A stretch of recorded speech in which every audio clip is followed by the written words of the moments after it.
هادي شي 8 شهور ولا 9 شهور نتلح شي واحد ليستوار ديال واحد الدري سميتو اشرف، قرا كتاب شمس المعارف اللي وقع في مكتبه شتو. ولكن ما كنتش كملت القصه حيت في ديك البيريود كنت غير كنتيستي ونجرب في الالغوريثم ديال يوتيوب كي غادا. المهم ما علينا، هذا ماشي هو موضوعنا. مؤخرا كنطلب مني واحد الدري نكملو ليستوار، وقلت علاش لا. باي ذا واي ثانك يو سو ماتش اسطات على السيبورت ديالك والشراوت ليك من الا كنتي كتفرج. بلا ما نطول عليك اكثر، انت باقي ما تفرجتي في الاجزاء الاولى غتلقى اللين ديال البلاي ليست لتحت، دخل تفرج عاد رجع لنا باش تفهم القصه كي هذا.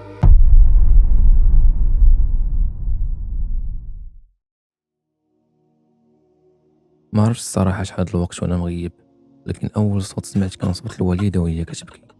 وضع ولدي عافاك، وضع ما تخليش قلبي يتقطع عليك.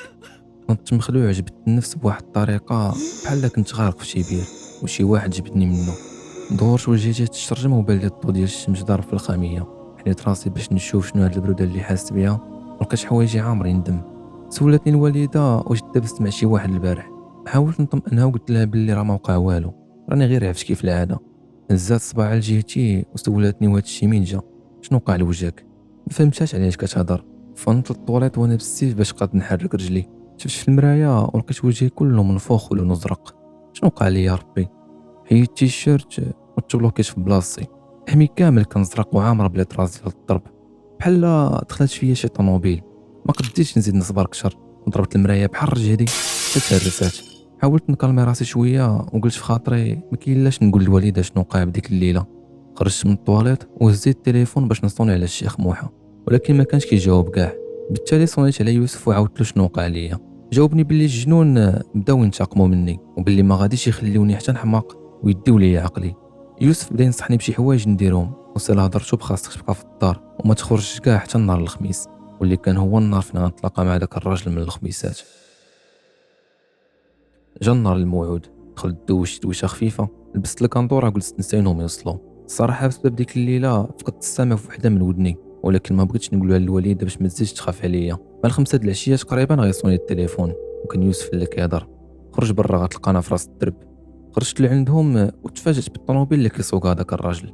السيد كان في منتصف العمر، تكون عنده ديك 40 45 بحال هكا، ومن حوايجو باينه باللي السيد لاباس عليه وخانس فلوس.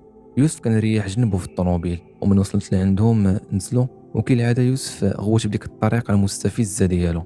مرحبا بالبطل ديالنا، تلاح عليا عنقني. في ديك اللحظه جات عيني على واحد البنت كانت جالسه اللور وما حركاتش عينيها عليا. المنظر ديالها ما كانش عادي، او على الاقل ما كانش مألوف بالنسبه ليا. البنت كانت لابسه عبايه في الكحل ودايره الكحول لعينيها بواحد الكميه ثقيله بزاف وكثيره. منين حس داك الراجل باللي راني شفتها، قال لي باللي هادي راها بنته ساره، ولصقاتو باش تجي معاه حيت كيعجبها تشوف المدن ديال الشمال. شير ليها بيديه وابتسمت ليه. عرضت عليهم يجوا معايا للدار، ولكن الراجل قال لي صبر واحد شويه. بغيت نوجه للطوموبيل وبقينا غير انا ويوسف، اللي قال لي بلي المصير ديالي بين يدينا هذا الراجل، وباللي خاصني نعطيه ثقتي كامله ولبي ليه اي حاجه كيطلبها مني. يوسف كيهضر وانا كنشوف داك السيد اللي مشى جهه الطوموبيل وعطى السوارت لبنته وتم جاي لعندنا. سولت يوسف على الشيخ موحى فينا هو، وقال لي باللي راه غيجي من بعد ما نتفاهموا على شنو غنديروا. جا داك الراجل اللي ما عمري غنعرف سميتو وما عرفتش علاش ما سولتوش عليها، ولكن خليونا نسميوه بالقرع حيت ما كانش عنده الشعر. المهم هاد القرع قال لي يلا نمشيو دابا للدار. سولته واش بنته ما غاتجيش معنا، ضحك واحد الضحكه غريبه وقال لي لا، باش فضلت الضرب الطوموبيل شويه. تحركنا جهه الدار، وصلنا للباب وخرجت الساروت باش نحلو. حسيت بداك الراجل بقى واقف في بلاصتو ما كيتحركش. شفت فيه وانا مستغرب، هو يقول لي من الاحسن نمشيو للقهوه. باش كنقول له غير دخل الدار راه داركم الله ودي، ولكن قال لي بلي ما يقدش. جاني واحد الاحساس في شكل بسبب المورال اللي تبدل بواحد الطريقه مفاجئه. طلبت منه يسايني بلا ما قلت للوالد اش كاين، ورد عليا بلي غنلقاهم في راس الدرب فين تلاقيتهم اول مره. دخلت للدار عاودت للوالده شنو واقع وانسيستات عليا باش تجي معايا، ولكن في الاخر قنعتها باش تبقى في الدار حيت خاصني نتلاقاهم بوحدي باش نتفاهم معاهم ونشوف كيفاش يقدروا يعاونوني. بالاضافه انه ما غيكونش مزيان الا جيتي معايا للقهوه تيكونوا فيها غير رجال وتجلسي معايا في طبله فيها جوج منهم. قنعتها وخرجت من الدار وهي كتدعي معايا. مشيت جهه راس الدرب وبان لي الرجال بجوج كيهضروا في شي موضوع اللي ما باغونيش نسمعو، حيت بمجرد ما قربت ليهم حسيت بهم بداو كيبدلوا الموضوع. وقفت وسولتهم دابا شنو غادي نديروا، وجاوبني القرع باللي راه صونا على بنته وما علينا دابا غير نسينوها تجي. دقايق قليله دازت قبل ما تجي البنت وهي كتسوق الطوموبيل بواحد السرعه جنونيه. قربت لينا وشدات الفران وهي معصبه. شاف فيها القرع وقال لها شنو قلنا صار على هذا الشيء. دار لعندي وقال لي بسبب هاد السوق اللي كتسوق باقي ما داش الشرع على الرانج ايفوك اللي رسات لما، يعني قربوا يخرجوا من بلاصتهم. كيفاش هاد الدجال عنده كاع هاد الفلوس؟ نزلت البنت من الطوموبيل وهضرات مع يوسف بواحد الطريقه ما مأدباش وبحال كتامر فيه. جلست انت حدا با وخليني نجلس انا حدا هاد البوغوس. فهاد اللحظه انا حشمت في بلاصتها، مركش من الطريقه اللي هضرات بها، كيفاش قدرت تهضر بهاد الطريقه قدام باها. ركبنا في الطوموبيل، جلست حدايا وبدات تشوف فيا مره اخرى. حاولت ما نتسوقش ليها ودورت وجهي لجهه الطريق. فهاد اللحظه الوالده كانت كتصوني عليا ما مره ما جوج، ولكن ما بغيتش نجاوبها ونهضر معاها قدامهم، وما هي الا دقائق قليله حتى وصلنا للسونتر ديال المدينه. هبطنا من الطوموبيل، دخلنا لواحد القهوه كانت جنب الطريق وريحنا فيها. حنا كاملين جلسنا في طبله وحده، من غير ساره اللي مشات جلسات بوحدها في واحد القنت وجبدات باكيه هاد الكارو من الصاك ديالها، خرجت واحد حطاتو في فمها وجلسات كتكمي بلا ما تسوق للناس اللي كانوا كيشوفوا فيها وهما مستغربين، حيت هاد المنظر ديال شي بنت كتكمي اون بلان بوبليك ما كانش عادي بالنسبه لينا. القرع بدا كيهضر معايا وقال لي بزاف د الحوايج، بحسب ما فهمت من هضرته ان الموت كيساين فيا. كنت يقولها بواحد الطريقه باش يخليني نخاف من هضرته، وما كانش عارف باللي راني ديجا تعديت هاد المرحله ولاش باغا غير نتجنى من هاد الشيء باي ثمن. كملنا الهضره ويوسف كان كيحاول يتدخل غير في الحدود الدينيه، والقرع غادي يسالي هضرته باشرف ما بقى ما يتخبى. الا بغيتي تتجنى من هاد المشاكل خاص تحط لنا 25 مليون سنتيم فوق الطبله. ضحكت وانا كنعاود في هضرته. 25 مليون؟ وجاوبته وانا متعجب ومشوكي في نفس الوقت، منين غنجيب لك انا هاد الثمن؟ وجاوبني باللي هو غادي ياخذ 10% من هذا المبلغ والباقي غيمشيو لجوادو. اول فكره طاحت ليا في بالي هو ان صاحبنا نصاب وبغى يستغل مشكلتي وينصب عليا. قلت له ساين واحد شويه انا جاي. خرجت برا القهوه، زيد التليفون وصنيت على الشيخ موحى، ولكن كيف العاده ما كانش كيجاوب وتليفونه كان طافي. فبالتالي صنيت على الوالده وطلبت منها تجي للبلاصه الفلانيه. جات وشرحت لها شنو كاين. الوالده مسكينه قالت لي باللي هي مستعده تبيع الدار غير باش نرجع لها على خير ونتهناو من هاد المشاكل كاملين. الصراحه ما كنتش مقتنع بالموضوع نهائيا. رجعت لعندهم وقلت لهم باللي هاد المبلغ من المستحيل نقد نوفره ولو نبيع كلوه من الكلاويه. نظر عندي يوسف وقال لي ما بقى قدامنا حتى شي حل اخر غير انك تعطينا الكتاب. كنت على شويه غادي نوافق على اقتراحه، ولكن فهمت شنو كيحاولوا يديروا هنا. كيفاش الهضره دغيا تبدلات من نعطيهم 25 مليون نعطيهم كتاب؟ هادشي ماشي لوجيك. وفهمت بلي القيمه ديال الكتاب تساوي اكثر من هاد الثمن. في ديك الوقت ما كان عندي حتى شي حل اخر وبينت لهم بلي راني موافق على اقتراحهم. فالقرع وقف وقال لي يلا زيد دغيا راه مازال الطريق قدامنا طويله. ما فهمت حتى حاجه من هضرته. طريق كيفاش؟ شرحوا لي شنو كاين. قاطعني وقال لي انت من اليوم مجرد عبد مامور، اللي قلتها لك ديرها وما تفكرش جوج المرات. ولا بغيتي تتهنى من عذابك خاصك تسد فمك وتحل عينيك وودنيك مزيان. اي لعبه غتخرج من فمي خاص تطبقها بالحرف. وكمل هضرته بواحد البروده في شكل. ومع ذلك الا سالات التجربه بموتك فاحنا متاسفين، ولكن الا بقيتي حي مرحبا بك معنا. كنت كنتصور بلي الامور غتكون بسط من هكا. كان كيصحاب لي بلي غير غادي يرش عليا الماء ولا يعطيني شي حاجه ناكلها وغنوض صحه سلام، لكن الموضوع كان معقد اكثر. رجعوني للدار وطلبوا مني نلبس حوايج في الابيض ونقطع ضفراني. دوزت شي نص ساعه وانا في الدار لداخل بين ما كانت الوالده قدام الباب كتهضر معاهم. نزلت من البيت وما عمري ما نسيت التعنيقه اللي عنقتني امي ذاك النهار، والاول مره في حياتي كتقول لي كنبغيك ولدي. حسيت بواحد الاحساس في شكل، حسيت براسي بحال شي واحد غادي يتعدم. باستني ومسحت الدموع اللي ما عرفتش كيفاش تخرجوا.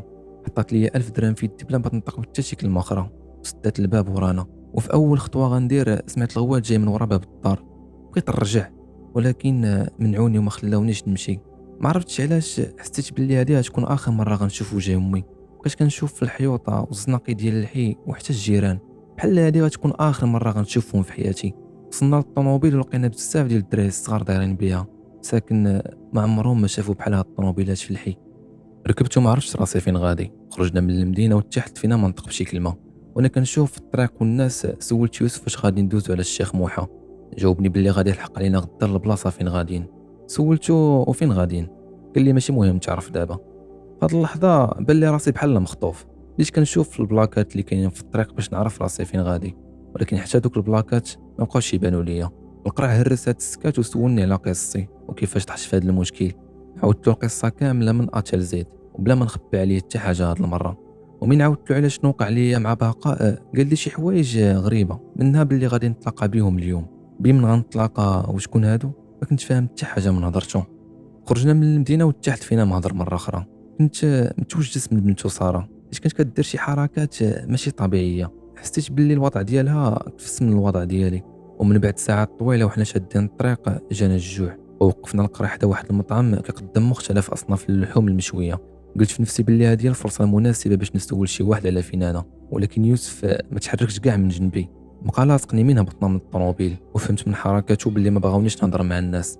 جلسنا في الطبلة ومن جا السيرفور هضرت معاه بالزربة وقلت له مرحبا بنا عندكم في، وسكت.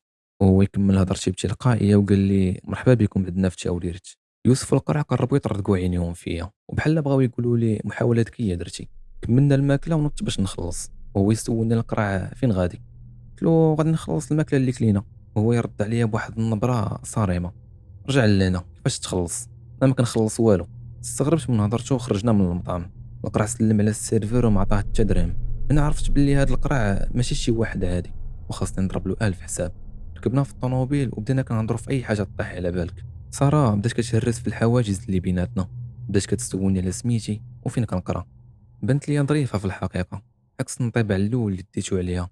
ساره كانت واحد البنت زوينه، ولكن الماكياج اللي كدير والتصرفات الغريبه ديالها فستو هذا الجمال. وكل ما كنت كنسول على باها ولا ما كانت كتبدل الموضوع بالزربه. تقريبا شي نص ساعه وحنا جالسين في الطوموبيل ما تحركناش كاع من بلاصتنا. وفاش كنت كنسولهم اش كنساينو كيتعصبوا عليا وكيجاوبوني صبر وبركه من الهضره اللي ما منها فايده، هادشي كامل كنديروه على ودك. ومن بعد لحظات قليله وقفت واحد المرسيدس 207 كبيره، كان صايقه واحد الراجل صحيح وكبير تبارك الله. نزل من الطوموبيل ومن المنظر ديالو كيبان بحال شي فلاح معصب غير بوحدو، كيدوز نهارو كامل غير ما بين الزرع والناس. القرع ويوسف نزلوا عنده وحتى انا خرجت تبعتهم. فاش شافني تابعهم سولهم واش هذا هو. شفت فيه بديك الشوفه ديال كيفاش واش هذا هو. بطين وجيت تستبدل هاد النايك اللي كنت لابس. قال لي بكل البروده الا متي غادي ناخذها لك. هضرتو خلعتني وخلاتني نرجع للطوموبيل. سولت ساره على شكون هو هذا السيد وقالت لي في الاول بلي ما كتعرفوش، ولكن من بعد غادي تقول لي بلي داك السيد صاحب بوها. القرع ويوسف غيرجعوا للطوموبيل وهما كيضحكوا مع بعضياتهم. بدا كيبان لي هذا الشيء بحال شي تمثيليه كيمثلوها عليا وانا واخد الدور ديال الضحيه فيها. القرع دور السرود ديال الطوموبيل وتبع 207 اللي كان صايغ داك السيد. الطريق كان طويله بزاف وما مقاداش، واخا حاولت نبقى فايق طول الرحله الا ان العيا غلبني وناست وما حسيتش براسي حتى فيقني يوسف. اشرف فيق من الناس، راه وصلنا. نطت بالزربه وخرجت من الطوموبيل، واول حاجه غادي نحس بها هو البرد اللي صمكني على وجهي. ما كنت كنسمع حتى شي صوت في ديك البلاصه، غير الصوت ديال الريح اللي كان كيحرك الاوراق ديال الشجر والنباح ديال الكلاب اللي كان بعيد بزاف. شنو جينا نديرو في هاد الغابه؟ انا براسي بحالي بحالك ما عرفتش شنو اللي وصلنا لهنا.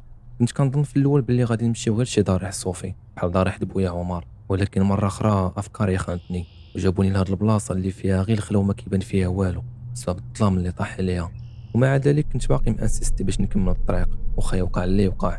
زيد دغيا راه تعطلنا، قالها لي يوسف بحال باغي يسالي هاد الشي دغيا. تبعتو ودخلنا لواحد الكوخ كان كيتواجد في وسط الغابه. المناظر اللي شفت تما كتقطع في القلب. تخيل معايا اكثر من 20 واحد ساكنين تما في واحد الوضعيه مقرفصه بزاف، ولاد صغار موسخين وما لابسين والو في رجليهم، ورجال كبار الحمد وجههم لاصق على العظم. من الشوفه كتحس بهم واصله بهم حتى للاخر. سلمت عليهم ولكن حتى حد ما رد السلام عليا. القرع وبنتو ما بقاوش يبانوا ليا كاع، ما عرفتش فين مشاو. بغيت نجلس على دوك الناس ولكن كان كلشي كيشوف فيا بواحد النظرات ديال الفضول والاشمئزاز في نفس الوقت، بحال ما حاملينيش نجي لهنا. حاولت نجلس في الارض ولكن غوتات عليا واحد المراه كبيره وقالت لي سير تبعهم ليه، وهي كتشير بصبعها لواحد الغرفه. حيدت السبر ديالها وبغيت ندخل لذاك البيت، ويا ليتني ما دخلتش. تمنيت قطعت رجلي ولا تقبت عيني وما نشوفش داك المنظر اللي شفت.